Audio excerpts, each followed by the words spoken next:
What's up, everybody? Welcome to another episode of IDK Sports Podcast. Hey, y'all saw them conference championship games. Oh, you winning. Let it rock. That's enough. That's enough. I don't want to rush the music.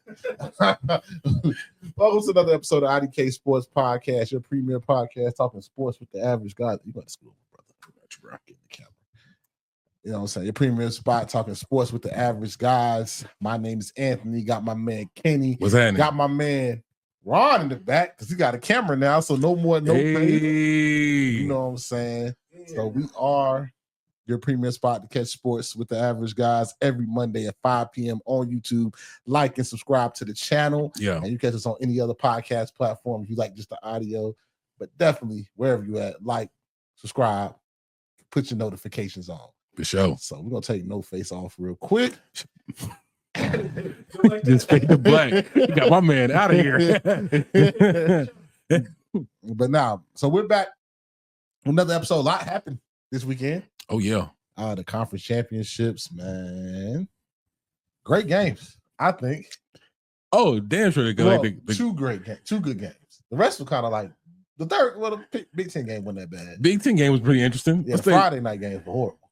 Blowout. Oh, yeah. All of them. Come on, Boise. Yeah, Boise. You know what I'm saying? They might handle business. They got a chance. They got a chance. But yeah, UNLV. Yeah, we knew that was the game we needed to see before we admitted them to the playoffs. Go ahead, man. Go ahead. Didn't Boise play Oregon and only lose by don't lie to me, either Oregon, Boise State or Arizona State lost. Barely lost to Oregon. And lost. Bro. Okay. Obviously, that's what the college football playoff committee care about. Okay. So let's talk about first off, let's get my HBCU news out the way. Oh, yeah. Jackson State beat Southern 41-16 in the SWAC championship game. Game was a little closer. Jackson State showed they was a better team. So now this weekend, December 14th at noon on ABC, Jackson State, South Carolina State for the Celebration Bowl in Atlanta, the Cricket Celebration Bowl in Atlanta. That will be to kick off the bowl season. Basically a rematch from the first year that Deion was there, the South Carolina State won. I think in this game, for me, watching both teams, I think South Carolina State is the better team to me. Not by much, but it's the better team. It's going to be a good game. South Carolina State has, I think, the better quarterback, and they have a good defense, good offense that really has a balanced run and pass attack. Jackson State, you know what you're going to get from them, straight run game. I mean, they got a very good run game and a pretty good D-line. So it's going to be an interesting game. I still got notifications. I got South Carolina State beating Jackson State 31-17 in the Cricket Celebration Bowl. I think Jackson State can't stop South Carolina State from scoring. Eric Phoenix, I think, if healthy, is going to put up good yards and just, I think, a little bit too high powered. And I think once Jackson State gets behind and they have to throw the ball, that's not what they do best. And I think they get behind. And let's say 31-17, still a good game. South Carolina State pulls away late. I'm about to say that's still a quality game. I'm about to say anything more than 2 touchdowns is BTA. That's belt to ass. But if you slow the game down, I'm thinking for Jackson State, slow the game down, eat up clock, stick to what got you here, run the ball, tough defense, you can make a game out of it. Now, the hard part is getting in front of those explosive plays, and that's when it'll start to get difficult. So keep the game in front of you, stay in front of the sticks, run the ball, usually the formula for winning. So that's what got Jackson State here. So yeah, that should quantify as a win at the end of the day. Yeah, so it'll be a good game. Other HBCU news: A&T has fired a new coach, Coach Sean Gibbs, the coach of North Carolina A&T. Used to be on them, was the running back coach on them A&T teams that won the Celebration Bowl before, undefeated teams. Knows A&T, been around the program for a long time, was the high pick, was the pick that everybody wanted. So A&T has a new football coach. And Former FAMU coach Willie Simmons is now the coach at FIU. Huge. So he went to Duke for a year, and now he's the head coach at FIU. So basically, an HBCU coach getting a chance at the Group 5 level. I'm gonna be rooting for him, hoping he does well. You know what I'm saying? Some people like, oh, but you didn't root for Deion. Different circumstance. Different circumstance. Explain yourself, brother. Explain yourself. Explain? How's it different? Oh shit. I love good Deion. Mm-hmm. Willie Simmons won the championship, won the Celebration Bowl. Yes, sir. Willie Simmons left, did not take the team with him, and the coaches, and the trainers, and everybody. Culture. Everything. He took everything with him, and Willie Simmons just left and hyped up one of his staff members to be the coach, which is the coach now at FAMU. He said, I got bigger goals for myself that I want to do, but didn't take everybody with him. And wasn't flaunting around before you had a game. People forget that part, right? We coming. Yeah, he flaunted around in Colorado, even though he had the Celebration Bowl. He's the same week, yeah. And it's kind of like a theme too, like, you know what I'm saying? When it's time to win and to go to a championship, off this year. Wound it at the end. Which is a recurring and them theme. Celebration Bowls with a better team. You ever win one? What's the name? Progress, you know what I'm saying? Sometimes progress is a slow process. You know what I mean? Saying, I don't like to compare. I'm just saying Willie left. Thank you. And he left. Prime said, thank you, but everything I built, I'm taking with me. I give it and I take it away. Y'all didn't pay for that. Jackson State didn't pay for that. Exactly. So did you do it for the culture? Now we got a good time. I did it for my pockets.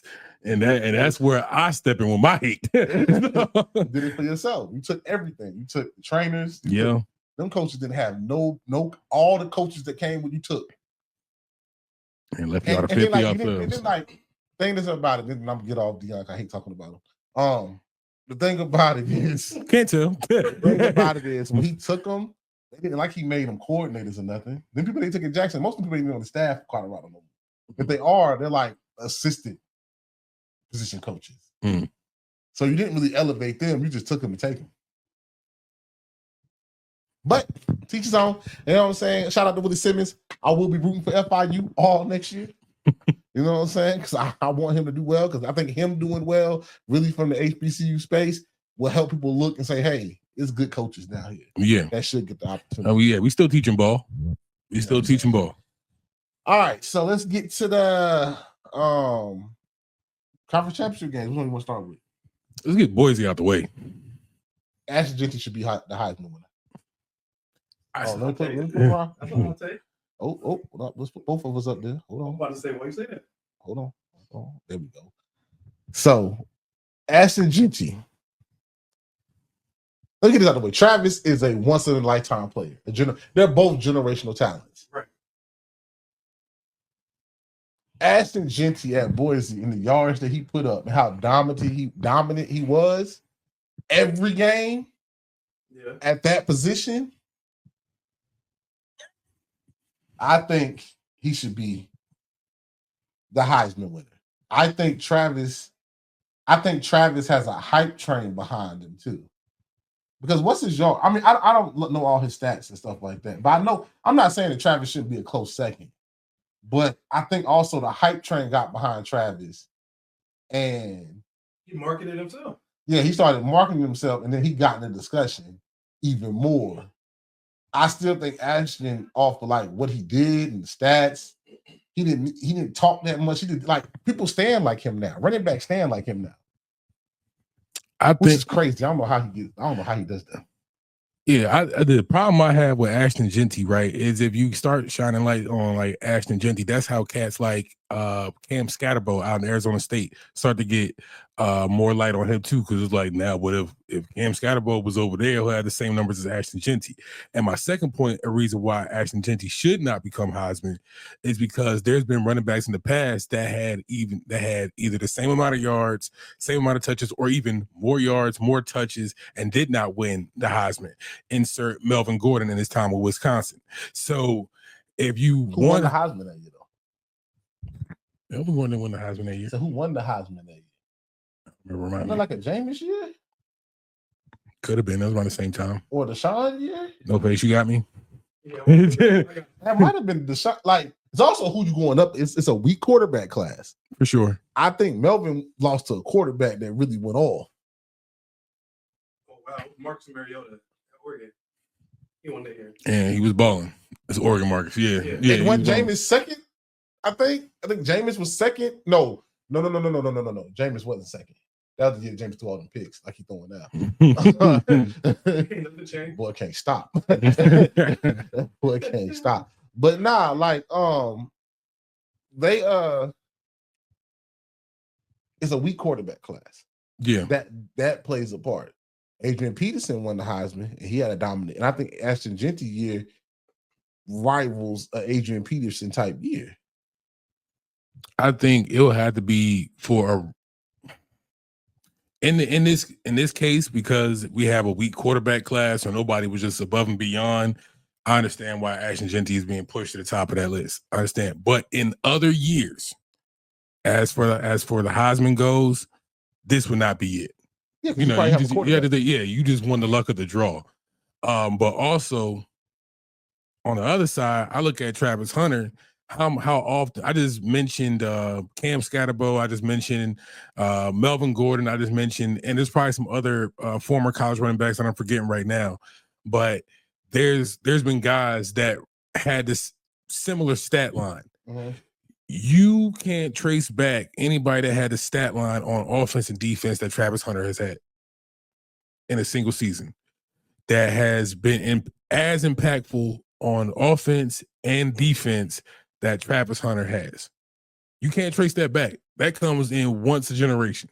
Somebody say Charles Woodson at Michigan, but I think so. That was 96. I think Travis should win the Thorpe, but he's not even a finalist for the Thorpe, which is crazy. And even when you go to the Thorpe, you got to catch some more picks. Let's keep it a buck. Like it's some cats that play receiver. Should he really be in that finalist for the Blintercloth? Over some cats this year? This year? Again, I think the kid from Arizona probably gonna win it. Mm-hmm. McMillan, yeah. But it's some receivers that put in some work. Yeah, but because you're focused on one crab, you're going into the game only focusing on one crab. Exactly. And you're in a spread attack, and you're in a spread attack for Colorado, where Shedeur has to spread the sugar and get Jimmy Horn some looks, get Webb some looks. You know what I'm saying? There's other people in play, but when we come to play Arizona, we know we got to lock down McMillan. When we come to where's Burden play? Mizzou, we got to lock down Luther Burden. So you making my case. Man. I'm not. So wait a minute. Let's do it. Let's talk about the play, right? You said that when you come to Colorado, what you gotta do? You gotta worry about who? Shedeur, Travis, Horn, Webster. Mm-hmm. When you play Boise State, don't you know they're gonna run the football? You gotta know they're gonna run the football. And didn't he still get 200 yards? In the what? It was the Mountain West? All the game. Okay, the Big 12 ain't that much better. The Big 12. And they got what? How many people in the playoffs from the Big 12? Just one? One. Yeah. But until the end, it was tough. To the end, the Big 12 was tough. The Mountain West might have been tough. Knock it off. Knock it off. The Big 12. Knock it off. Name the Big 12. Who do he get? Who do he have best? Everybody say it. He had one of his best games when his girl got mad. Wasn't that against Oklahoma State? it was. And Oklahoma State didn't win not one Big 12 game. So you're gonna hype me up against Oklahoma State against UNLV? He ran for 250 yards. That's supposed to be the second best team in the Mountain West. I'm just saying, when I play Boise, if we're not even football coaches, mm-hmm. but we all can say, "Hey, you better what's stop. You better stop number this standing like what's that dude from Friday 13th movies looking nigga, and you can't." And they couldn't. He still got 2,000 yards. Oh yeah. I can spread I can spread around. Shedeur can spread to Jimmy Horn. You can't just focus on Travis Hunter as a receiver. Right. But I know to beat Boise State, I have to put 8 in the box and try to slow this mug down. And he still did it. Okay. Let me ask you this. what is in that case? What is Ashton Genty's Heisman moment? If it was just so reoccurring, I think the 200. conference. It was I think 200 the a game, conference 200 a game, championship 200, 200 a game, 200 a game, one something a game. He was just going crazy every game. Yeah. Did Which, they play Oregon? you know what I'm saying? Like, was that Arizona They did State? play Oregon. How many yards he have in Oregon? How bad did they lose to Oregon? I think that was his highest. That's when he got on the stage. In a losing effort. They lost 10 points to Oregon. In a losing effort. Yeah, but he's But Boise also, State. but also, I can remember a time I can have a defining moment in my head of Travis Hunter making a goal line stand. You know what I'm saying? Forcing a fumble to win the game. You know what I'm saying? I can remember a touchdown to put Colorado up late in the fourth on offense, and then had to go right back out there for defense. You know what I'm saying? Like, I think Travis ended with 3-4 picks this year. He ended with 3 picks. 3 picks, and how many tuds? I think it was 12 tons. Okay, so I get, but in that Oregon game, you got the stats? Yeah. No face gets the love on the mic with the camera. With the new camera you got. Yeah, so they lost by 3. So it was Boise State versus Oregon back in September. Lost by 3. Yeah, so To the score number one team in the country. right. Final score was 37 Oregon. Boise State was 34.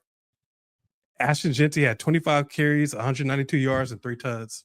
Against the Oregon, against the number Oregon. one team in the country. We heard you. That's all, you hear me? You sure?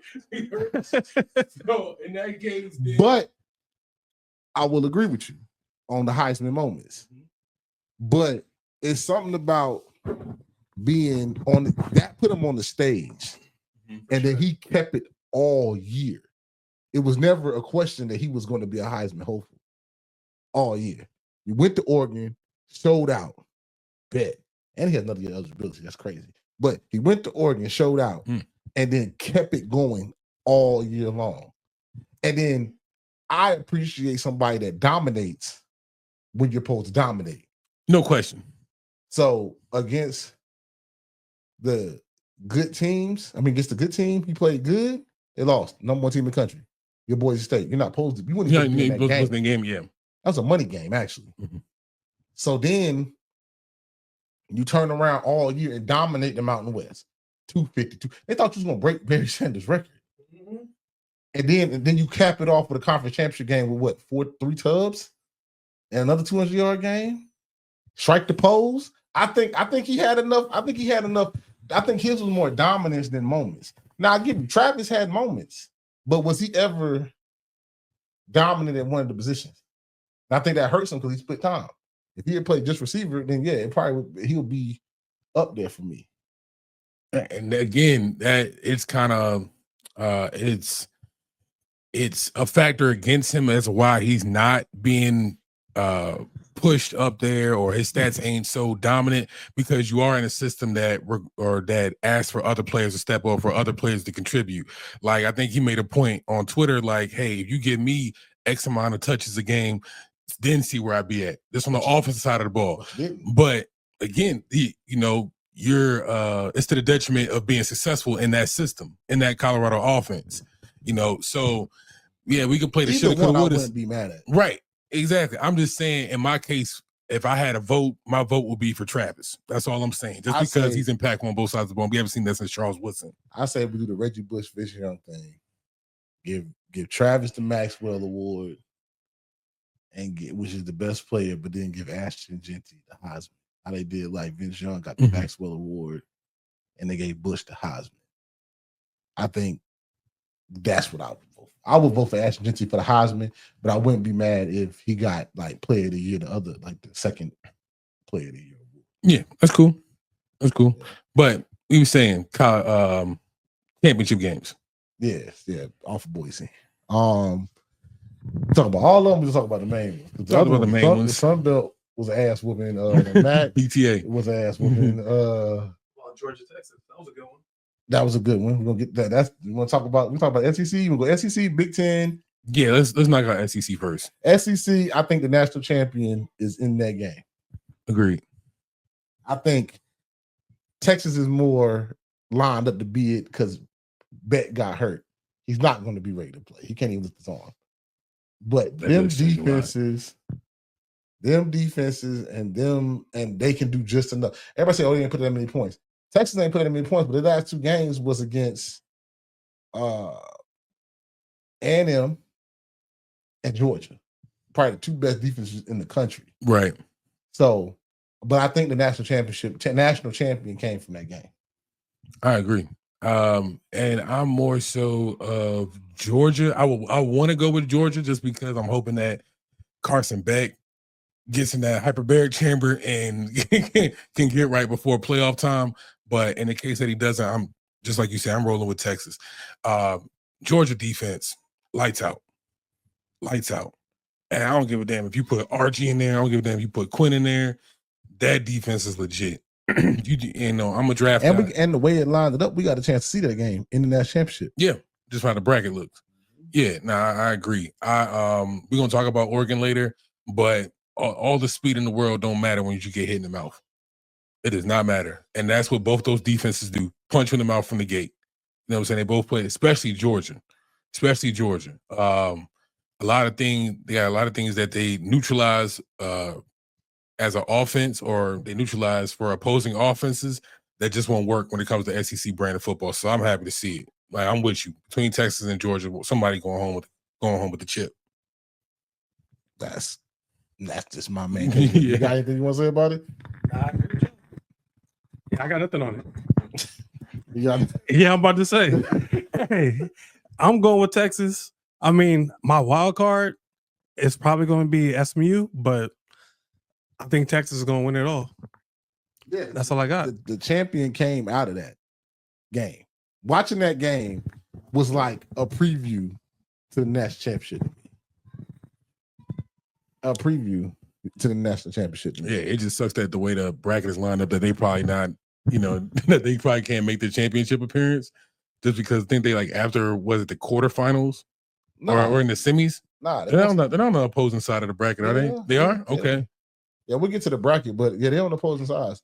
Which one we'll go to next? ACC or the ACC? Let's go to ACC. Hey, that was a damn good football game. Hey, I thought that. Yeah, I thought that SMU was about to get their ass whooped. Nah, you got an apology to make. Who? From Thursday. About who? Kate Klubnik. Oh, he's still trying. Yeah, nah, you got an apology to make because Kane was balling. He was balling. Kane was balling. But did he outplay the Joker from SMU? Oh, nah. So again, my point stands. But I'll say this: I don't think. Oh my God, No Face, help me out. There's a wide receiver on SMU that who made some money that game.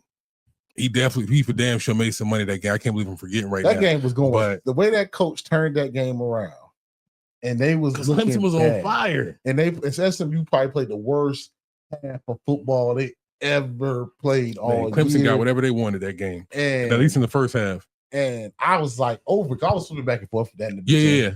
And I was like, man, Clemson got this. And I flipped back. Roderick Daniels. Yeah. I flipped back and I was like, damn, they came back on these boys. Yeah. And the ending was amazing. SMU drives, 15-play drive. Quarterback played in that's like Parker led. If they won that game, that's the game that gets talked about forever. You remember when son did that drive? Yeah, that's some clear eyes, full hearts type of play right there. Played, like look, and the ball came out on time. He made a play. That one play, even before the touchdown play, the play that he had to get out of trouble and fling it to the tight end, that was more important than the other one. So great drive, needed it, scored a touchdown, but it's always 3 phases of football. Offense, defense, special teams. And your special teams, the other guy was hurt. Yeah. The returner was hurt. Clemson put in one of their better run. The receivers are running, whatever. That long run. And then all they had to do was get a couple more yards. And then, hey. Curtains. Story was wrote. Curtains. But a damn good football game. Shout out to SMU. Getting ahead of us up in the bracket. I think they played their way in from what the committee was looking at. But we'll talk about more about the committee in the bracket. Yeah. But that's a scary playoff team. Clemson, I don't think is scary. I think SMU played the worst game and almost still won. That was a bad first I'm half. about to say, I'll say this about SMU, and it goes towards Ron's point earlier. If we start bringing that March Madness verbiage over into college football, SMU is the Cinderella for this year. They are the Cinderella to where they start, especially if they get past that semi round, then yeah, people have to start being on the lookout because they got something. They got something for sure. Yeah, so that was a damn good football game. The Big Ten championship left me with more questions than answers. I can take this one. I got more questions than answers. Let me see how you feel about it. All right. Here's what I say. James Franklin. There's some coaching decisions that which reminds me as of why we always see you not making it to the big dance every year. And those were on display this past game. Okay. I think there were some moments where you should have took a chance and you didn't. At a certain point of that game is like, hey, we need to go, we need to go all in, and you didn't. What I also take away from that game is those running backs that they have, Nick Singleton and Katron, I think it's Katron Allen for Penn State. That's the most juice I've seen from them all year. That's the most efficient they looked running the ball all year. And my third point is Drew Allar. Mm-hmm. Talk about cats that made them some money during that bowl game. We about to cut this, bruh. No. I can't allow you to do that this time. I can't allow you to do that this time. Bro was hooping. Yeah, because that's what we need to be doing. Playing basketball. Bro was hooping. Nah, man, that was a championship effort. I can't allow you to do that. No face. Look at it. Can we get Drew Allar's stat line from the Oregon game? Don't matter. Bro was hooping. He is not like that. And he threw. Mind you, I know off the top of my head, he threw 2 picks yesterday. Bad picks. He started out. I want to say the second half, or it was like the end of the first half, or top of the second half. I might be off. He threw the ball behind the tight end. And the joke almost ran about. He damn near threw a pick 6, right? Which they end up going ahead, and it was always like a touchdown game, if not more. That's what really set them. That's what set them behind. Now that last touchdown, you was greedy. That last touchdown was at the end of the game. You was greedy. You was trying to win the game fast when you really had more time on the clock. I put that's on the quarterback. You'll grow. You'll learn from that situation. But as far as showing championship grit and making the right throws, or making good throws, or making plays off schedule, he showed that. Now, when I tell you, when you start to go back and look at the metrics, the height, weight, speed ratio, and converting first downs, and staying in front of the chains, he did that. Bro, are you giving credit to Drew Allar for this game? Bro, how many? Who else? Nah. 39, 226 yards. Okay, now. 3 touchdowns. Okay, how much the running back run for? Yeah, 14 carries, 124 yards. At premium times, because I watched the game. So you watch it? Yeah. At premium times, right? When they needed a drive, that touchdown, that the running back, that run game helped broke them. That 35-yard run, that 26-yard run. Yeah. Some things matter more than others. That's all I'm saying. Some people playing from behind, and you got to throw the ball, and they playing shell. And but when they was still playing hard-nosed defense, that running back, that physical, that offensive line was dominating for Penn State for a little while. But also, you still got to make the throw. Like, so Allar, everybody backing up, trying to give you everything. So in most of that game, they were in quarters, right? Because you're playing with a lead. Even then, you're still hitting passes in the seam, hitting passes but when they on the boundary. Defense, you still. Right. I told you that last pick was just trying to win the game. What was the first pick? That first pick was a bad pass. That's a bad pass. Talk about it. Hey, bro, and you know what I'm saying? You say you threw 20 for 39. You give me 39 attempts, bro. You're going to make a mistake. Anything over, if you ask me, that's anything over 50%, bro. Anything over 25 attempts, you're going to throw a pick. No question. I think okay, you got it. Bruh, so I say that Alar had a damn good game. A decent. And we're talking first. I'm telling you, we're talking first round contention. You crazy if you think if we gonna sit here and knowing what you know, and we made we can make arguments come draft season for Josh Allen or for Bo Nix or for anybody else, and knowing that they had a more stalwart offense when each for both of those quarterbacks I just mentioned, when it came time for draft, you got to make a case for Drew Allard. He played a good game, a damn good game at that. Drew Allard that has not won the big game against any time he played one of the big teams. I feel like he's a stat stuffer when he plays bad team. I'm not telling you about what he did during the regular season. I'm talking about what he did during when the lights was bright. And he played. He played okay. And he played.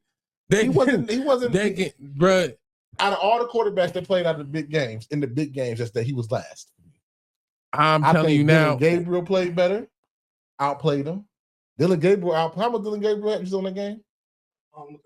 Dylan Gabriel with Tez Johnson, who also went off in that game. Continue. So now we're talking about. I'm telling you, somebody that had less to work with that played a good game. Game though. Good run game. Jordan James. Okay. So the only thing that benefited Drew Allard was that he had a good run game that game. Dylan Gabriel 8. He had 22 of 32 for 283 yards passing and 4 TDs. No picks. With a more efficient offense. Okay. All right, then bet. Yeah, all right, bet. Then y'all draft Dylan Gabriel and you tell me what you think about him. I'm not saying that Dylan Gabriel is draft him. See what happens. Yeah, I said, but he did. You think he starts? Depending on what team he goes to. Dylan Gabriel's a better quarterback than Drew Allard. If you go to the jump. Clip it up. Clip this up. Why are you so high on Drew Allard? Clip it up. I'm telling you, I know. Is it the height? I know what my eyes seen and what the mistakes he made. The mistakes he made was 20 for 39 is barely 50%. Then you got to look at the talent on the team. The talented. Everybody said they're talented. Bro, okay, then tell me a name off that team. I can tell you that Tez Johnson wait a minute, that game. Wait a minute, brother. I can tell you that Jordan James went for 200 rushing that game. When I said they were talented, I said everybody else. I've been kicking their back end all year, so I think the whole team ain't that good. so like, hey, I'm not that hound Drew. I think out of all the quarterbacks yesterday, I think if I had to rank them, let's do that, right? I think Dylan had the best game. Agreed. I think Cade had the second best game. I think the SMU kid had the third best game. Mm-hmm. I think Quinn Ewers had the fourth. Quinn might have had the second best game. Quinn went off that game. No. I'll pull up Quinn stats. No. Like, what are we talking about, bro? Hold on. Like, man, like you gotta look who you keeping pace with. Like you keeping pace with an undefeated team. Like, you know what I mean? Like y'all saw Georgia before. Side note, while I look up the stuff, you know what I'm saying? And shout out to the troops and everything. But how do we feel about like Army and Navy having a week by themselves? Oh, we about to get canceled. No, and I know football wise. And I okay, yeah. But you know what I'm saying, though, right? Like this weekend is kind of like this is the most competitive Army and Navy has been on field talent this week. Yeah, this is the most competitive it's been. That's the best thing I can say about that. And I'll pass it to y'all for any rest of the comments. That's the most I can say about that game. I mean, Army won a champion. Army won a conference championship. I don't give a damn, and I know this is the 125th time they playing. I still don't give a damn. But them playing by themselves is kind of like, I get why. There's better things on TV. You can keep going. Okay. All right. So we're on the same thing. Because I'm thinking the same. I'm like, every time this week come up, you don't realize until Saturday. You be like, man, yeah, bowl game about to get. You're right, and all we really waiting for is the award banquet. No, because when the Celebration Bowl is the same weekend. They got some bowl games coming on. The Celebration Bowl is the same weekend. So, and they got some bowl games coming the same day. So, it is what it is. I just had to get that out the way. Get that real quick in there. I might take this out. Quinn Ewers, 27 for 46, 358, a tub, and 2 picks against a Georgia defense. A tub and 2 picks. Against a Georgia A defense. tub and 2 picks. I just made an argument against the undefeated team. All right, so let's keep going because we about to get into the why. Because I'm gonna say it because we talking about the Big Ten. Question marks. I have a question more, less about Penn State and more about Oregon. Okay, tell me. I think, me personally, Ohio State is the best team in the Big Ten. After that loss to Michigan? I think that's just like a little hex. Alabama lost to Oklahoma. Somebody got a voodoo doll somewhere. After the loss to, so mind you, Ohio State lost to this Oregon team that you're talking about, Not by and they much. lost to Michigan. And lost to Michigan. Right. So all other teams in the college football playoffs from Big Ten, they kicked their ass. Kicked Penn State ass. No question. And they kicked Indiana ass. No question. And they played Oregon on a Thursday.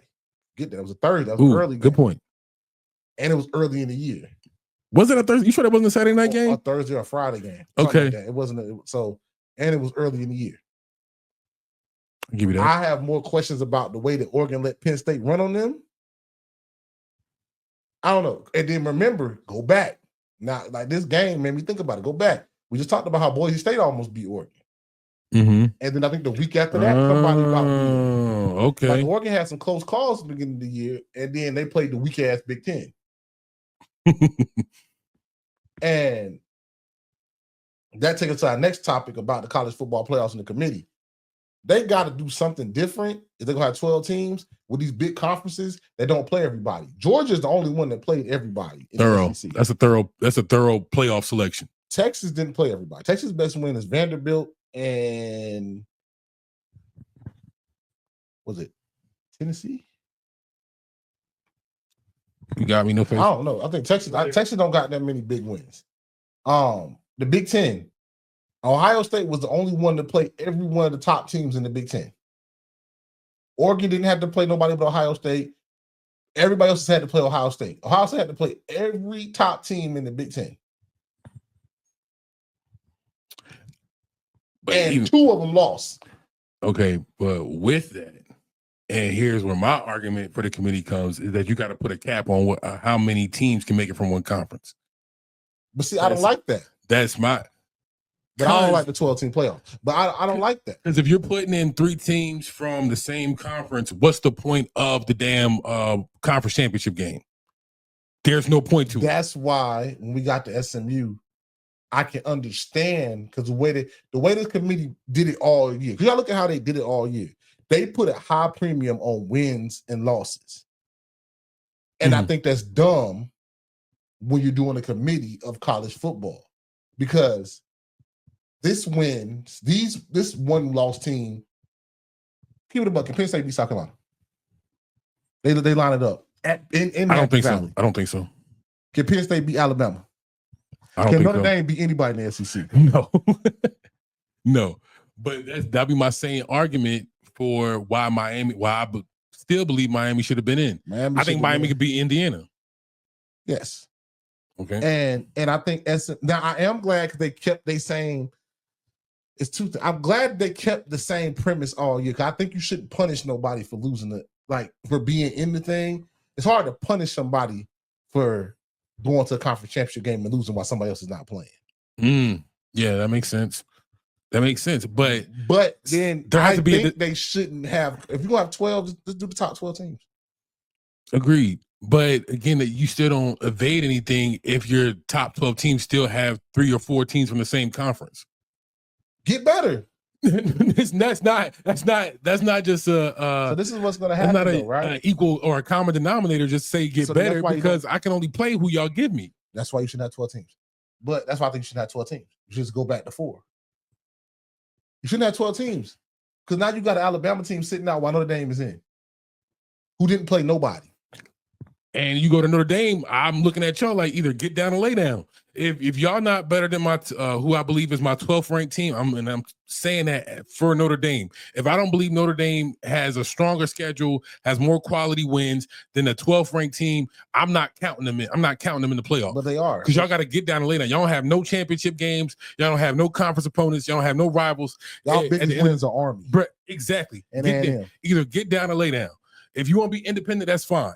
But at the same time, you cannot say we deserve to be in the playoff bracket because y'all don't have no damn schedule. We don't have no metric to grade you by. We don't have no measure. There's no measuring stick for your wins. Only time Notre Dame can look good is when they have the ACC draw, because they play so many ACC teams every year with that agreement. When they do got to play the Clemson and they do got to play Florida State when Florida State is good, or they do got to go play the tougher teams of the ACC. But a year like this, you want me to give you credit for beating Virginia, Cal, and Stanford? Thank you. You know what I'm saying? So that's one thing, right? On my end, that I'm thinking. But then another thing is now what I think is going to hurt all the other conferences now. If I'm the SEC commissioner and I'm the SEC coach, I'm not playing nobody hard in non-conference.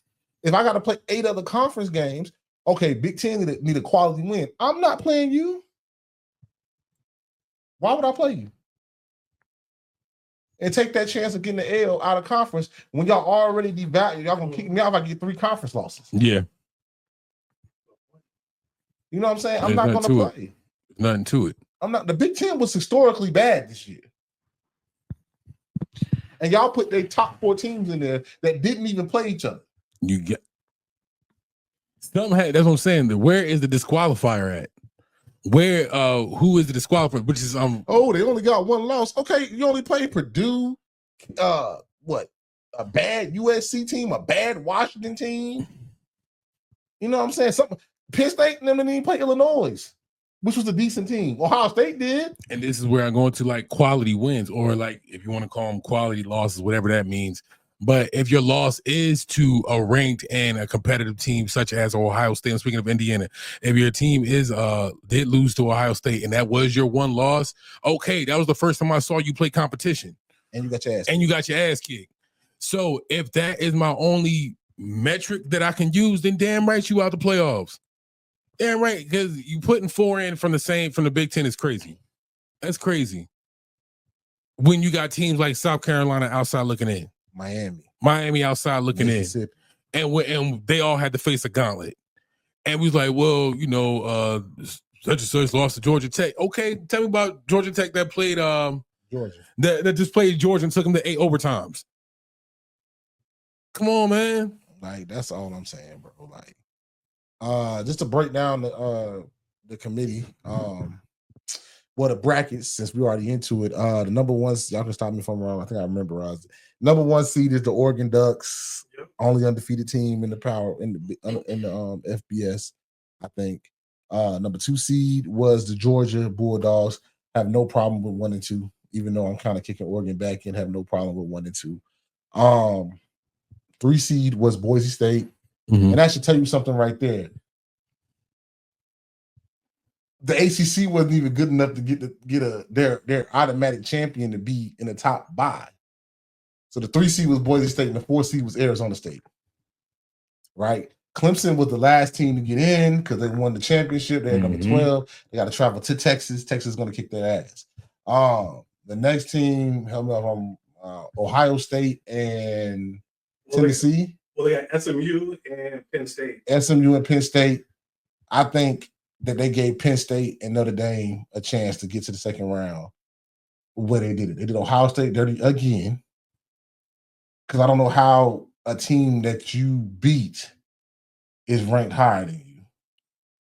And then now I got to go play. Now Tennessee has to come to me, which is a bad matchup for them. And Tennessee could definitely win that game. I think they made it clear that Penn State, only why Penn State was there because Ohio State lost in the Big Ten championship. The only reason why Penn State was in the Big Ten championship game because Ohio State lost. Michigan. But now you give Penn State a chance to play an SMU team off a hard loss, a game they thought they should have won, and they got to go to Happy Valley. Not saying SMU can't win, but you know you gave the 2 Big Ten teams a better route to the next round. That's all I'm saying. Then you get So Notre Dame plays Indiana. Yeah. So basically, the two worst teams, in my opinion, in the playoffs are playing each other for the right to get their ass kicked by Georgia. You know what I'm saying? Like the way they set it up, like Ohio State, I think got the bad draw. Ohio State not only has to beat Tennessee, their next game is Oregon. Yeah. You know what I'm saying? Like, and Notre Dame gets Indiana to get a dub. Yeah, I face Georgia. So they got to face Georgia. Me personally, y'all say y'all dark horse is SMU. My dark horse is Boise State. I think Penn State or SMU. I think Boise State beats them, and then it comes Boise State and Georgia. Georgia gets that dub.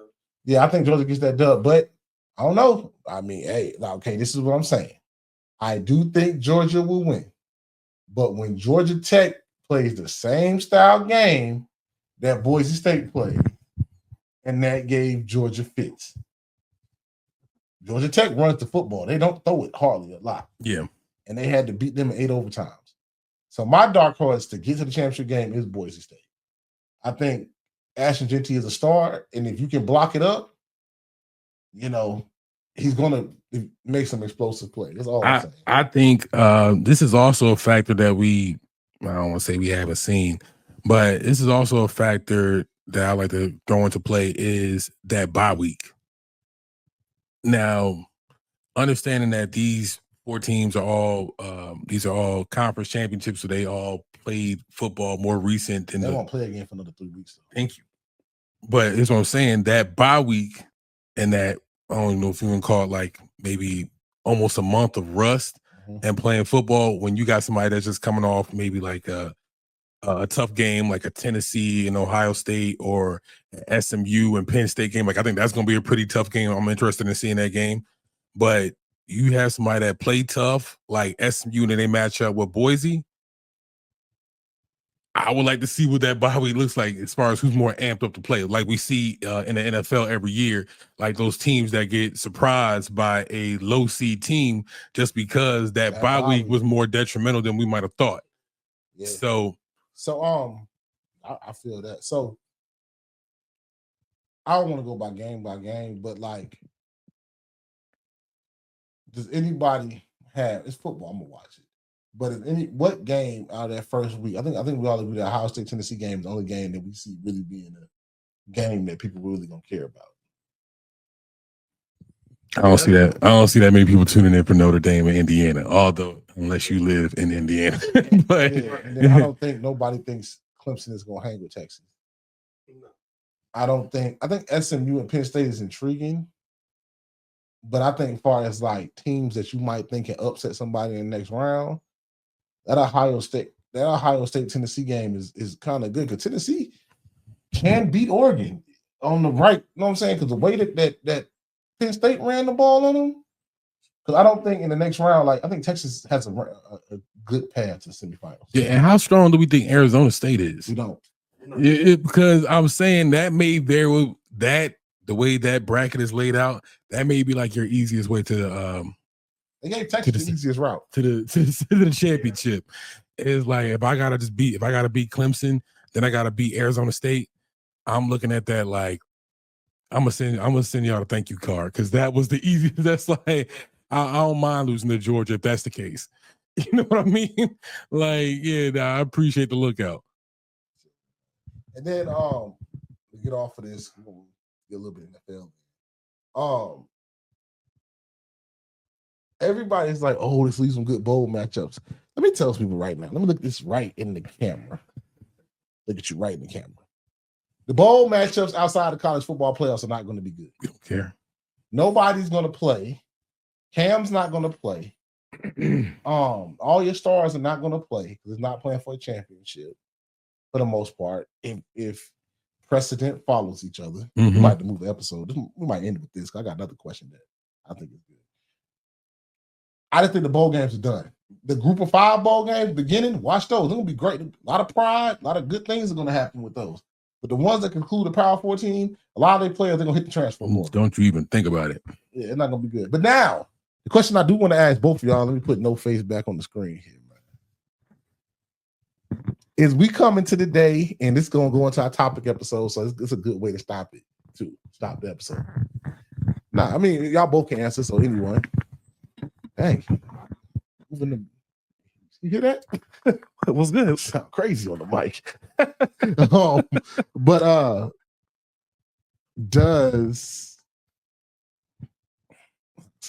when is the time? Because it's coming. I told my dad this. It's gonna come a time, and I want to ask y'all when somebody sits out the college football playoffs to get ready for the draft.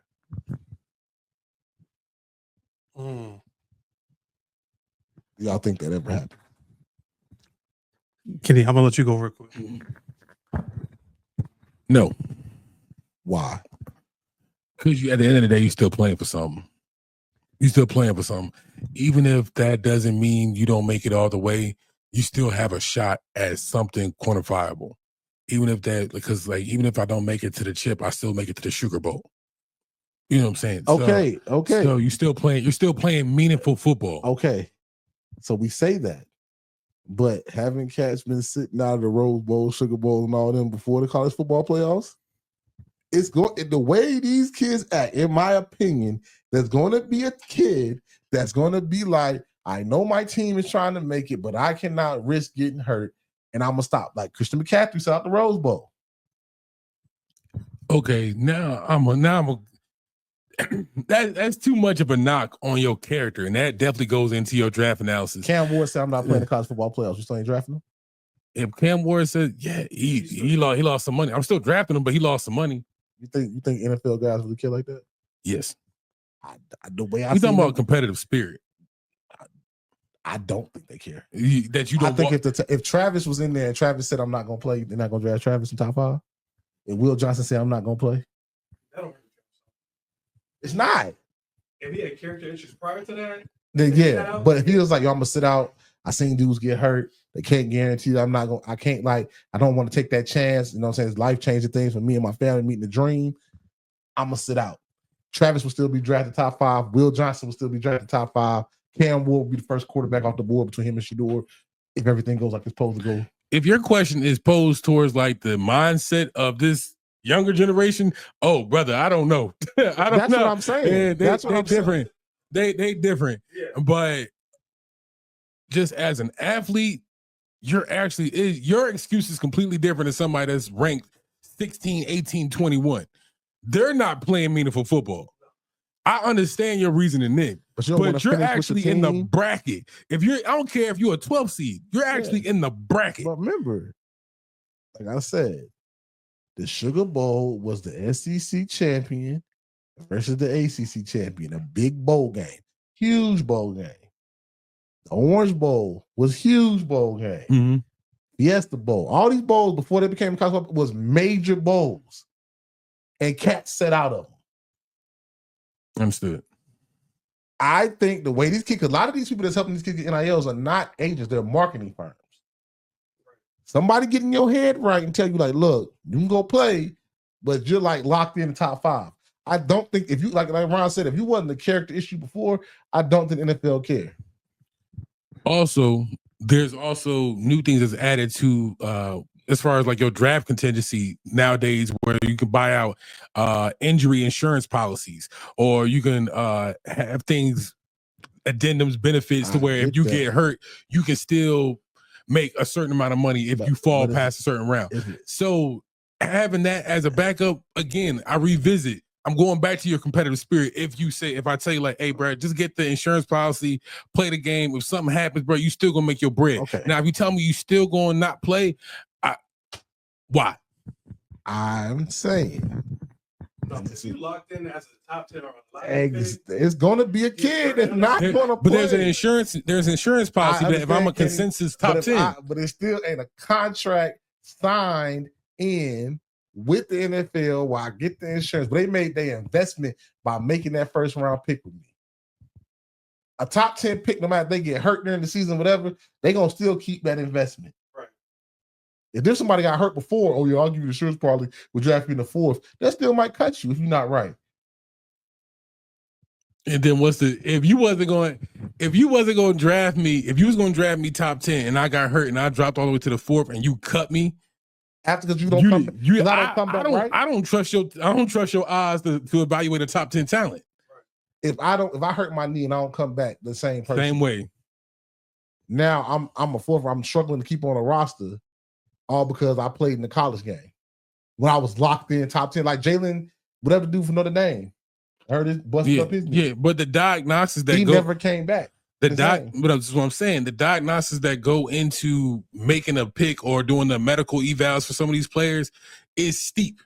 But this ain't no fly-by-night evaluations. So if I know you pass all the medical checks and say, hey, even if he's not back this year, give him about 2 years, especially if we talking about something severe like an Achilles tear or something like that. That takes that takes about 18, 24 months to repair from.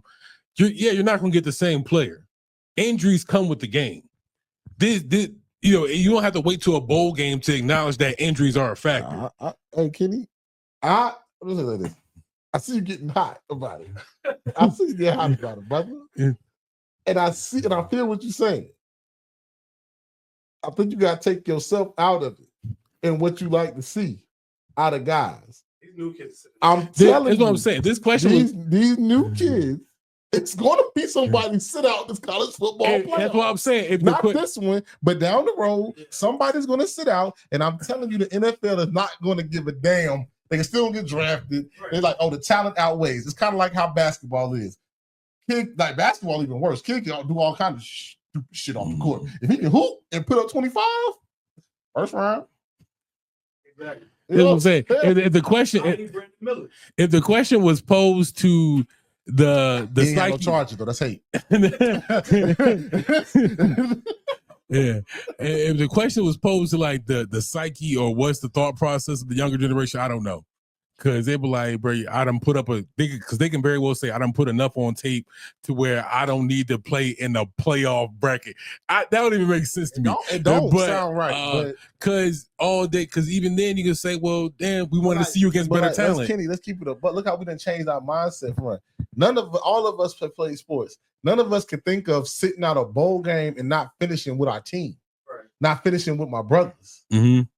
These cats started doing that. I don't care what bowl game, the Citrus Bowl, whatever. These are my brothers. We've started. We're going to finish this. Now it's the normal. You was like, hey, they ain't even playing for nothing. Yes, they are. They're playing for a bowl game win. Yeah. That used to mean something. But they operate as a business first and competitive spirit last. So, like these cats are different. It's not. And then now with NIL, is it really about team? No. Dudes are saying like Jokers reworked the deal to stay. Instead the Kansas quarterback, we worked his NIL to stay. That's the headline. I know y'all seen that, right? Yeah. That's the headline. We this is pro sports now. Yeah, they're now professional athletes. It's not amateur sports in college football no more. No more. And I'm telling you, it ain't gonna be distant down the road neither. I think it's gonna be like a couple of years. Yeah. A cat gonna be like, I'm that nigga. I'm a lottery. I'm a top 10, top 5 pick. And somebody said, I don't want to speak that much. Somebody said, I'm top 10, and I'm not messing that up for nobody, bruh. I don't. So if I'm top 10 and I slip out top 10 because of my attitude, that has to be a part of your evaluation. I don't care. Again, off the field and protecting myself are two different things. And like Ron said, off the field and not playing is crazy. That hurts your draft stock for sure. You put tape up and you just saying you gotta protect yourself. They'd be like, hey, it's a question, but you've never seen him for the other 3 years not have any off the field things, right? So, like I said, now of course, if you off the field with it, then yeah, but it's coming. Bro. Yeah. And we're already seeing people skipping, NFL combine workouts. Marvin Harrison Jr. was one last year. Caleb Williams. He didn't even work out for a team. He didn't work out for a team at all. Pro day. And still got drafted with top 10, right? He did a pro day. Pro. He didn't work out for nobody. It's different now. I think these cats. I think that's gonna be the norm this year. Oh yeah. I think a lot of guys. I think I won't be surprised if Shador only throws once. He's probably gonna throw a Colorado for the and pro Colorado for pro day. I wouldn't be surprised if quarterbacks start doing that. You see me one time. day. Right. Everything I'll do the board work. I'll do everything else, but I got tape. You and seen everything enough like that. You tape? see me Yep. enough. I'm not gonna throw no more. Cause all you do is hurt yourself. Yeah, that part I can excuse. You not doing. What about your competitive spirit? Not doing the field workouts. That not doing the field workouts at a certain point, like with cats like Marvin Harrison, Malik Neighbors, Yep. Caleb Williams. Like, yeah, did said player do enough during the season? Yes. Did I see about at least 3 years worth of tape? Yes. You know what I'm saying? Yeah, like all they did pass that requirement for the part. I still hold a high regard for those players that still say, even though I did give you all this tape, I'm gonna still go out here and do my Senior Bowl. I'm gonna still go out here and do the combine. I'm still gonna go out here and do my pro day. That's next level competitor to me. Right. Some guys got to do it. Like the Senior Bowl and stuff like that is for guys that got to do it. I'm talking about. I'm just saying, bro. That's what I'm talking about. I just want to bring that up. I know we had other topics to talk about. We're moving to the next episode, but I personally think in the next couple of years, It's headed in that direction for it's sure. going to be a big deal, and that person's still going to get drafted. It's a new way, man. You're losing recipes, Hey, bro. man, but good episode. You know what I'm saying? Catch us every Monday at 5 p.m. right here on the YouTube channel. Like and subscribe to the channel, man, and let us know how you feel. Leave a comment. We try to get to this 100 subscribers. Tell somebody, man. Subscribe, man. Subscribe to the channel. Don't miss our content. Don't miss the live on Thursdays. We putting out plenty of content for y'all week in and week out. You know, my name is Anthony. Got my man Kenny. Yo. Gotta say his name now because he ain't no face, no case no more. You know what I'm saying? Got my man Ron. You know, got him on camera now, man. So everybody, man, don't forget to subscribe to the channel. Catch us at YouTube on 5 p.m. IDK Sports Podcast, your premier spot to catch sports with the average guy. Yo. Until next time. What's up?